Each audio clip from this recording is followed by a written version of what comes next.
Attention, Raoul, regarde. Mais que se passe-t-il? Cathy, tu m'as laissé tout seul.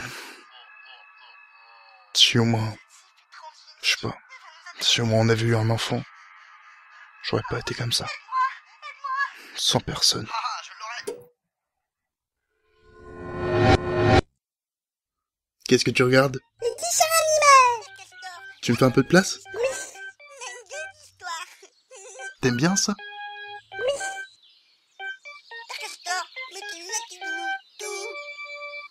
Père Castor, raconte-nous une histoire. Père Castor, raconte-nous des histoires. Nous connaissons Google et tête de queue. On t'écoutera plus.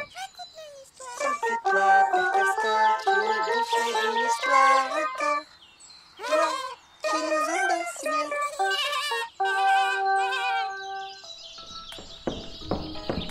Père Castor, Google m'a volé mon bout de bois. Je m'en branle. Je vais plutôt vous raconter une histoire. Oh non. Asseyez-vous et écoutez-moi. Une jeune fille innocente, en se promenant dans les bois, marchait de manière incessante, avançant par-ci, puis par-là. Quand soudain, il fallait bien que le drame arrive, elle se rendit compte qu'elle était perdue. Et de manière quelque peu instinctive, elle demanda sa route à un inconnu. Monsieur l'écureuil, aidez-moi à me retrouver dans ce bois. Il me semble être un labyrinthe, comblé d'arbres, criblé de feintes. L'écureuil, ayant entendu, lui répondit peu convaincu. Pourquoi donc, jeune fille, devrais-je t'aider, tandis que l'être humain ne fait que m'attaquer? Eux viennent me chasser pour faire des fourrures, et je dois te montrer les routes les plus sûres? La fille prit la mine basse, et dans cet élan, une impasse. Trouvant la fin de ce chemin, elle prit sa tête en ses mains. Relevant celle-ci afin de repartir, elle aperçut alors un second compagnon, un sanglier à qui elle fit un sourire et qui ne lui répondit que d'un air grognon. Monsieur le porc, je vous en prie, aidez-moi à sortir d'ici. Je suis effrayée de devoir rester ici jusqu'à nuit noire. Mais cet animal sans négoce lui répondit d'un air féroce. Les pires des animaux, ce sont bien sûr les tiens, d'où nous essayons de nous échapper en vain. Que crois-tu, jeune fille, que je vais t'aider, toi dont l'espèce me traque pour me croquer? N'ayant pas d'autre choix, la fille, tête baissée, continua. Des larmes dans ses yeux, en bille, du bout des doigts, elle essuya. C'est alors qu'elle vit se trouver en trois comme un H, un cerf, belle et majestueuse créature. Pour ne pas gêner l'animal plein de panache, elle dit d'une voix douce, presque un murmure. Vous là, magnifique beauté, je vous supplie de m'aider. Je suis perdue en cet endroit. J'ai faim, j'ai peur et j'ai si froid.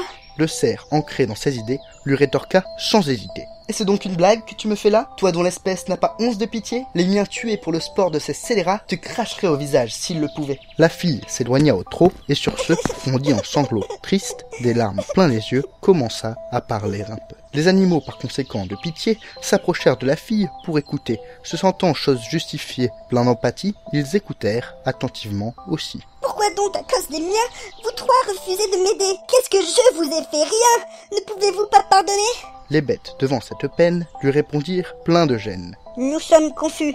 Haïr l'humanité, nous voilà ainsi réduits à les limiter. Si tout ce que tu veux, c'est retrouver ta route, Alors nous te la montrerons, quoi qu'il en coûte. La fille, reprenant espoir, leur fit un éclatant sourire. Ne pouvant plus broyer du noir, c'est de même qu'ils répondirent. Tandis que les animaux la raccompagnaient, ses géniteurs, eux, ne purent que s'inquiéter. Leur montée rage folle, chose bien humaine, ils cumulaient pour l'endroit une forte haine.